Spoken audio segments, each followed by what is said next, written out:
Welcome back to Unlimited Recaps. Today, we'll be diving into a thriller drama film from 2015 titled The Stanford Prison Experiment. Stanford University posted an advertisement asking for male college students who will participate in a psychological study of prison life. They're paying $15 a day for 1 to 2 weeks. The study is called the Stanford Prison Experiment. After assessing the potential candidate's emotional state and inclination for aggression, the researchers use a coin flip to decide on whether the participant will be a guard or a prisoner. An orientation is then held for the guard group. The superintendent, Dr. Phil Zimbardo, introduces himself as a psychology professor at Stanford University.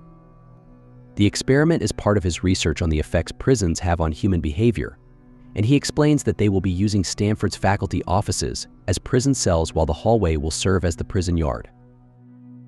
Dr. Zimbardo reminds the guards that attacking prisoners is prohibited before providing them with sunglasses and uniforms to create a sense of authority. He emphasizes that the Stanford Prison Experiment should be taken seriously from day one.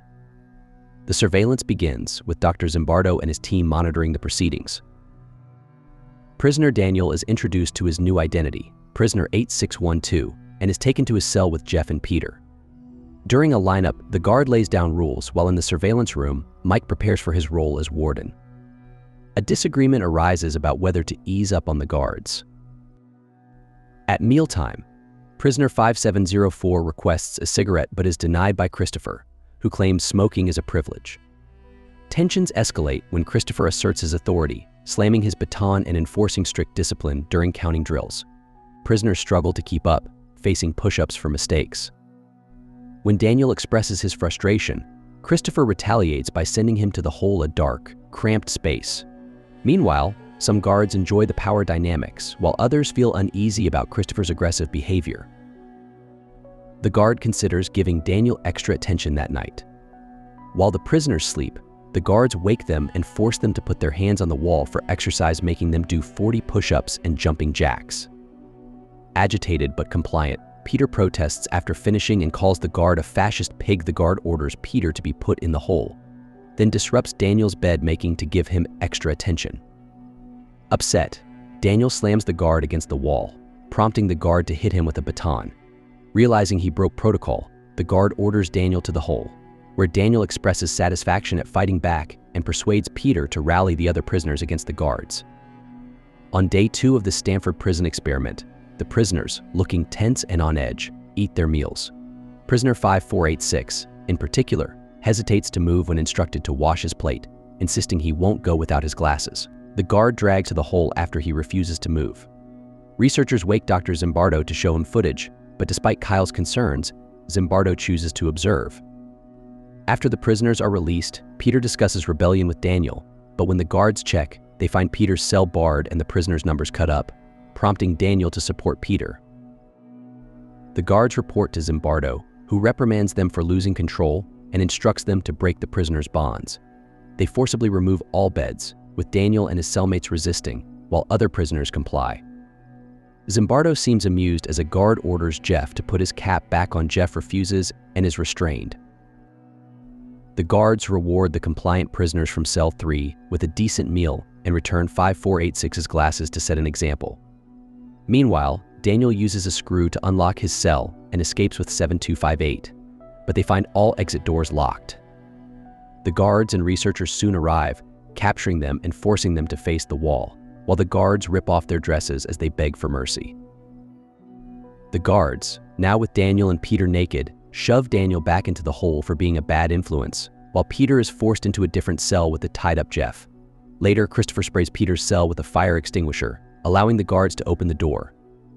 In the hole, Daniel grows increasingly frantic, screaming for a doctor and expressing how messed up he feels inside.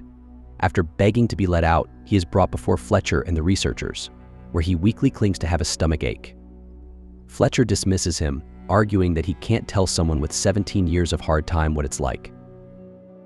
When Zimbardo asks Daniel about the real issue, he tearfully states that the guards are being too harsh. Zimbardo retorts that Daniel brought it upon himself and advises him to fight less. After Daniel timidly apologizes, Zimbardo criticizes him for being unable to handle basic challenges, but promises to ask the guards to ease up. As they leave, Mike asks Zimbardo if he will actually tell the guards to go easy on Daniel, but Zimbardo dismisses the idea, claiming Daniel is faking. When Daniel's made to line up with the other prisoners, he goes on a heated tirade about how this is all real, and that this isn't an experiment. He yells when the guards try touching him, then storms off to the camera to yell at it. He curses the researchers out, repeatedly shouting that they have no right to screw with his head, while Mike and Kyle watch the hysterical man threaten to beat up everyone. Day 3 comes, and Mike and Kyle explain to Zimbardo that they had to let Daniel go last night. This angers Zimbardo, and though Kyle tries reasoning that the contract allows them to leave, Zimbardo doesn't hear him out. Incredulous, he asks them all if they understand how much time and resources were spent just for them to tamper with the integrity of the enterprise. Daniel only calms down when Mike reveals he wanted a lawyer, prompting Zimbardo to question what they missed in the screening process. As arguments arise, Zimbardo points out that the only thing separating a prisoner like Daniel from a guard like Christopher is a coin flip.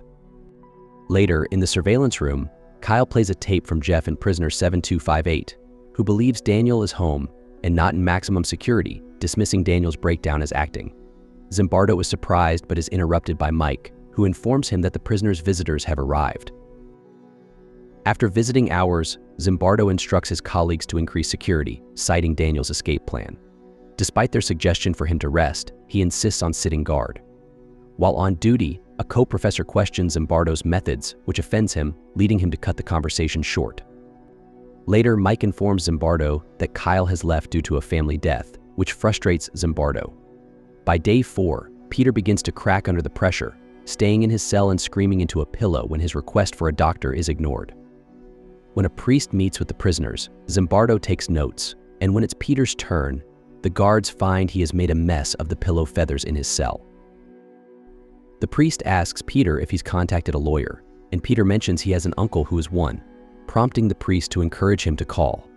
Meanwhile, a guard forces all the prisoners to chant that Peter, or prisoner 819, did a bad thing so Peter can hear it from his room with the priest.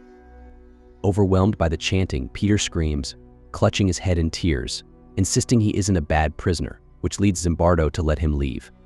In the hallway, Mike confronts Zimbardo about his actions, but Zimbardo expresses his frustration with any talk of lawyers. On day 5, Zimbardo's girlfriend, Dr. Christina Maslach, visits the surveillance room, kisses him, and offers to take Kyle's place on the parole board. During mealtime, a new prisoner, 416, loses his appetite due to a bucket of feces nearby. When a guard orders him to eat, he politely refuses and is sent to the hole. The guard drops his plate there, forces him to pick up the sausages, and tells him he won't leave until he eats them.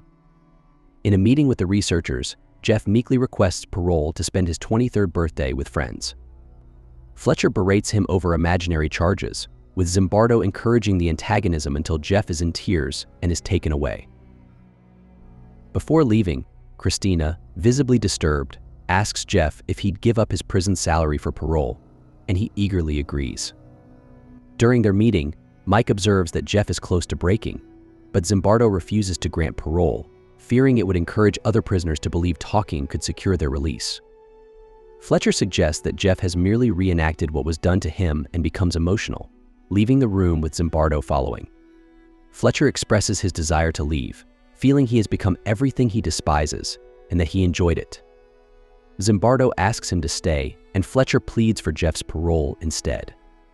Zimbardo, with a tight smile, agrees. When Christopher arrives for his shift, he sees Paul escorting Jeff out, prompting annoyance. He tells his colleagues to make it a memorable night, and they open the hole to torment prisoner 416, who still hasn't eaten his sausages. Finally, prisoner 416 asserts that no one is treating the prisoners like human beings, claiming the guards and researchers are violating the experiment's rules. After prisoner 416 refuses to support an unfair system, Christopher erupts in anger, questioning if he expected to be treated like a child after breaking the law. He slams the door shut, insisting that 416 won't leave until he eats the sausages, while his fellow guard laughs and walks away. As Christina approaches the elevator, she sees Christopher leading the guards as they march the prisoners, who have bags over their heads, to their bathroom buckets. Disturbed by the harsh treatment, she encounters a smiling Zimbardo, who asks her how incredible it all is. Christina, silent, leaves, prompting Zimbardo to chase after her. He questions her about her distress, and she confronts him about the study's ethical issues, pointing out that they're dealing with boys who haven't committed crimes. She notes that the prisoners are afraid of Zimbardo, which he dismisses, insisting she's not viewing it as a psychologist. Offended, Christina argues that he's harming boys and needs to address the situation. Zimbardo defiantly asks if she's finished, and when she walks away, he returns to observe the guards intensifying their torment of the prisoners. Christopher forces 7258 and 2093 to act as Frankenstein and the bride, leading to an emotional moment for 7258 as he struggles to express love. Christopher taunts 2093, questioning his obedience before opening the hole to reveal the resistant 416. He pressures 2093 to threaten 416, but 2093 ultimately objects to using profanities. The blonde guard suggests a less aggressive approach, but Christopher continues to torment 2093, pushing him against the wall and demanding he use foul language. Despite the intimidation, 2093 remains defiant.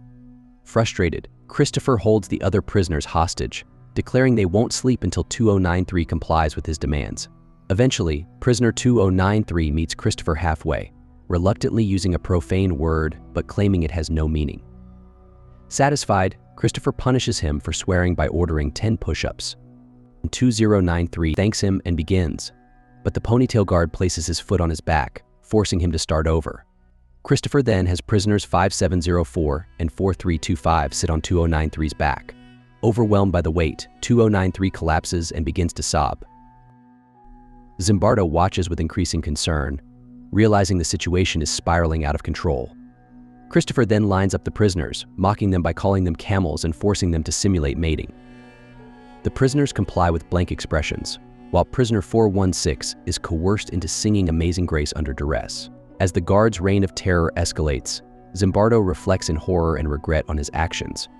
Finally, he steps into the hall and weakly announces that the experiment is over, his voice nearly breaking. The prisoners show relief, while Christopher immediately drops his facade, asking if they won't be paid for the full 2 weeks.